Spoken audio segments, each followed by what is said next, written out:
अमेठी को कर दूं तो, अगर मैं अमेठी को कर दूं तो, अगर मैं रायबरेली को कर दूं तो, कालबुर्गी को कर दूं तो, आज करो, आज करो, पल में प्रलय होगा तो फिर करेंगे कब। नमस्कार, आप देख रहे हैं 4 PM और मैं हूं आपके साथ निधि तिवारी। लोकसभा में कल देर शाम महिला आरक्षण बिल पास हो गया। कल सोनिया गांधी, राहुल गांधी, अमित शाह, स्मृति ईरानी और तमाम नेताओं ने अपनी बात रखी और ये बिल पास तो हो गया, लेकिन विपक्ष ने सरकार की मंशा पर कई तरह के सवाल भी उठाए और आज ये बिल राज्यसभा की दहलीज पर है। आज राज्यसभा में इस पर चर्चा हो रही है और इसी दौरान आज भाजपा अध्यक्ष जेपी नड्डा और नेता प्रतिपक्ष मल्लिकार्जुन खड़गे के बीच तीखी बहस देखने को मिली। बात इतनी बढ़ गई कि सभापति जगदीप धनखड़ को बीच बचाव करना पड़ा। पूरा वीडियो देखिए, फिर आगे बात करते हैं। अब मैं अगर सरकार में हूं और मैं वायनाड को अगर रिजर्व कर दूं तो, अमेठी को कर दूं तो, अगर मैं अमेठी को कर दूं तो, अगर मैं रायबरेली को कर दूं तो, ये इसके लिए दो चीजें आवश्यक है। कालबुर्गी को कर दूं तो इसके लिए दो चीजें आवश्यक है। पहला कि सेंसस हो, जनसंख्या हमारे सामने आए और उसके साथ साथ फिर public hearing, quasi judicial body के माध्यम से पब्लिक हियरिंग हो, सीट्स निकाली जाए, नंबर निकाला जाए और उसको निकालने के बाद उसको आगे बढ़ाया जाए। मैं यहां यह भी कहना चाहूंगा कि कुछ लोग कह रहे हैं कि सीटों में आप बढ़ा दोगे। अरे सीटें अगर बढ़ेंगी तो 33% भी तो बढ़ करके आएगा। इतना तो सिंपल मैथमेटिक्स समझना चाहिए। 33% तो बढ़ी हुई सीटों का भी होगा, आपको उसमें भी स्थान मिलेगा। इसलिए नियम कानून से हम ये मानते हैं कि आज अगर आप बिल पास करते हो तो 2029 में महिला आरक्षित महिलाएं हमारी MP बन करके आ जाएंगी, ये बात पक्की है।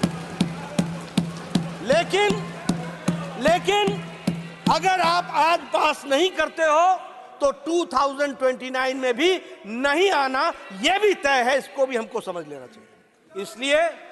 इसलिए मैं आप अपनी बात कहिएगा। मैं इसलिए if this is the way and if this is the only way and if this is the shortest way, this is the way जिस रास्ते से हमको जाने की आवश्यकता है।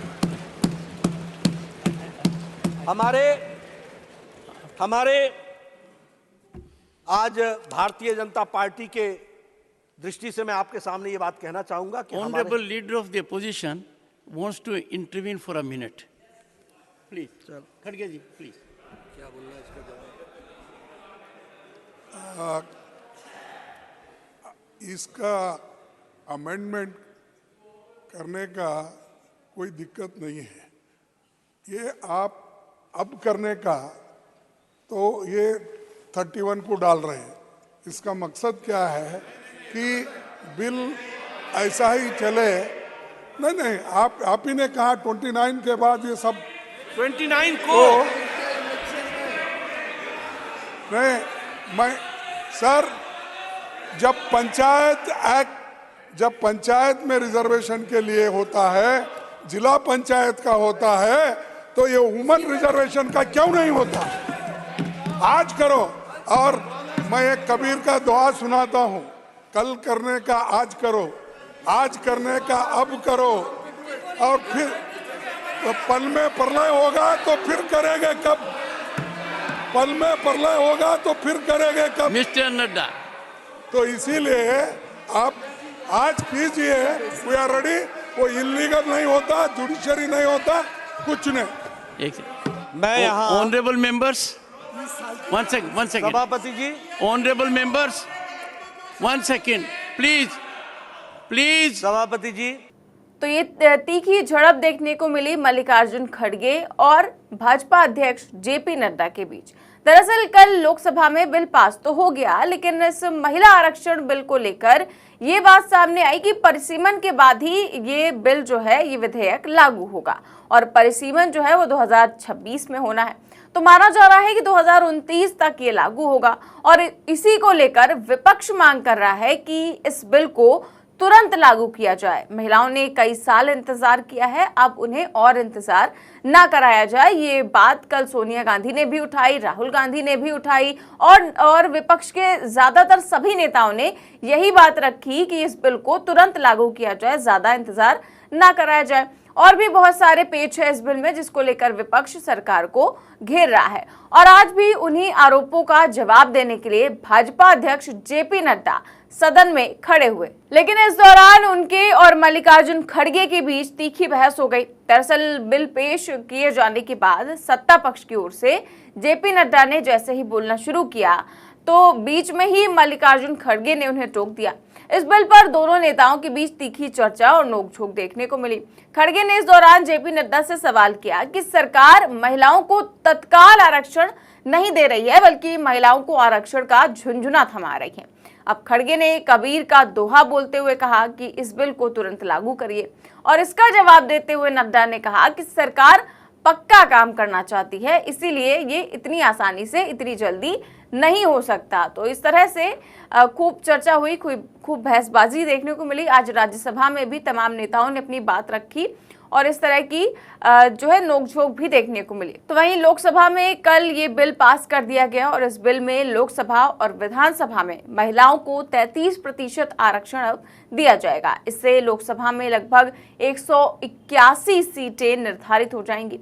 वैसे तो इस आरक्षण को कांग्रेस समेत लगभग सभी दलों ने अपना समर्थन दे दिया है, लेकिन फिर भी सरकार की मंशा और ओबीसी महिलाओं को आरक्षण देने की मांग पर विपक्ष सरकार को घेर रहा है। तो वहीं लोकसभा चुनाव और 5 राज्यों के विधानसभा चुनाव से पहले इस बिल को लाने पर सरकार की मंशा पर भी विपक्ष उंगली उठा रहा है, क्योंकि साफ है कि भाजपा सरकार की मंशा चुनाव से पहले इस बिल को लाकर देश की आधी आबादी को लुभाना है।